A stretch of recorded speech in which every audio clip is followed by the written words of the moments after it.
প্রিয় শিক্ষার্থী বন্ধুরা, এখন আমরা দেখব ঐকিক নিয়মের আরও একটি গুরুত্বপূর্ণ অঙ্ক, যেটি তোমাদের বার্ষিক পরীক্ষার জন্য খুবই ইম্পর্ট্যান্ট। সো প্রিয় বন্ধুরা, অঙ্কটি হচ্ছে যে তোমরা দেখতে পাচ্ছ, এই যে 8 জন লোক 30 দিনে একটি কাজ সম্পন্ন করতে পারে, আর হচ্ছে 12 জন লোক ওই কাজটি কত দিনে করতে পারবে।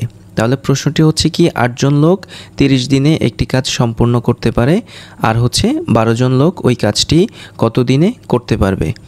আচ্ছা, তো অঙ্কটি সমাধানটা আমরা এভাবে সাজিয়েছি যে হচ্ছে যে যেহেতু আমাদেরকে এখানে বলেছে যে কত দিনে, এই যে তোমরা খেয়াল করো কত দিনে করতে পারে, তার মানে আমরা এখানে দেখতে পাচ্ছি দুইটা জিনিস, একটা হচ্ছে যে জন 8 জন, একটা হচ্ছে যে জন আর একটা হচ্ছে যে দিন, একটা জন আর একটা দিন। তো যেহেতু আমাদেরকে উত্তরে বলছে যে কত দিনে করতে পারবে, তার মানে দিনটা ইম্পর্টেন্ট, মানে দিনটা আমাদেরকে বের করতে হবে। এই জন্য হচ্ছে দিনটাকে আমরা এই ডান পাশে রেখেছি আর জনটাকে হচ্ছে যে আমরা বাম পাশে রেখেছি। তাহলে তোমরা বুঝতেই পেরেছো।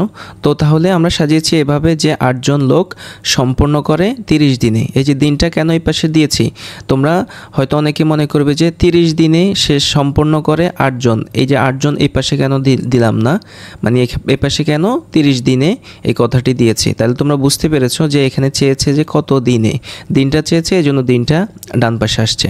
তো আমরা দিয়েছি এখানে 8 জন লোক সম্পন্ন করে 30 দিনে, আর হচ্ছে যে তাহলে সুতরাং ঐকিক নিয়মের যে সিস্টেম, একজন লোক সম্পন্ন করে। আচ্ছা, এখন এখানে গুণ হবে না ভাগ হবে, এই যে আমরা গুণ দিয়েছি, কেন গুণ দিয়েছি দেখো, 8 জন লোক যদি একটি কাজ সম্পন্ন করে তাহলে তাদের 30 দিন সময় লাগে।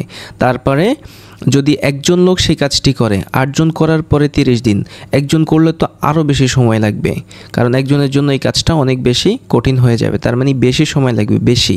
এই যে বেশি হওয়ার কারণে হচ্ছে গুণ, আর যদি কম হতো, সময় যদি কম লাগতো তাহলে হচ্ছে ভাগ হতো। তাহলে আমরা বুঝতে পেরেছি যে একজন লোক সম্পন্ন করে, যেহেতু একজন লোক এই কাজটা করতে তার 30 দিনের থেকে অনেক বেশি সময় লাগবে, সেজন্য হচ্ছে যেটা গুণ হলো, তাহলে হচ্ছে 30 গুণ 8। আচ্ছা, এরপরে হচ্ছে যে প্রশ্নে যেটি বলা হয়েছে 12 জন লোক ওই কাজটি কত দিনে করতে পারবে। আচ্ছা, তো আমরা দিয়েছি হচ্ছে যে সুতরাং 12 জন লোক ওই কাজটি করতে পারবে, তাহলে 30 গুণ 8, এই যে 30 গুণ 8 আর নিচে হচ্ছে যে 12। যেহেতু একজন লোক করলে এই কাজটা সময় অনেক বেশি লাগবে, আবার যদি 12 জন করে তাহলে কিন্তু সময় কম লাগবে, এজন্য হচ্ছে যে ভাগ। তো 30 গুণ 8 উপরে আর নিচে হচ্ছে যে 12। এবার হচ্ছে আমরা কাটাকাটি দেখিয়ে, যে দেখো এখানে আমরা হচ্ছে যে 4 দিয়ে কাটছি, 4 একে 4, 4 দুগুণে 8, 3 4 12, তাহলে বের হচ্ছে 3, আর এখানে 4 দিয়ে কাটার পর 4 একে 4, 4 দুগুণে 8। আচ্ছা, এরপর হচ্ছে যে এখানে যে 3 ছিল, 3 একে 3, 3 দিয়ে কাটছি, আর 3 10 30, তাহলে আমাদের উপরে থাকলো কত, 10 গুণ 2, তার মানে 10 দুগুণে 20 দিনে। সুতরাং আমরা উত্তরটি দিয়েছি এটা, যে 12 জন লোক 20 দিনে কাজটি করতে পারে। আশা করি তোমরা বুঝতে পেরেছো। আমাদের সঙ্গে থাকার জন্য অসংখ্য ধন্যবাদ।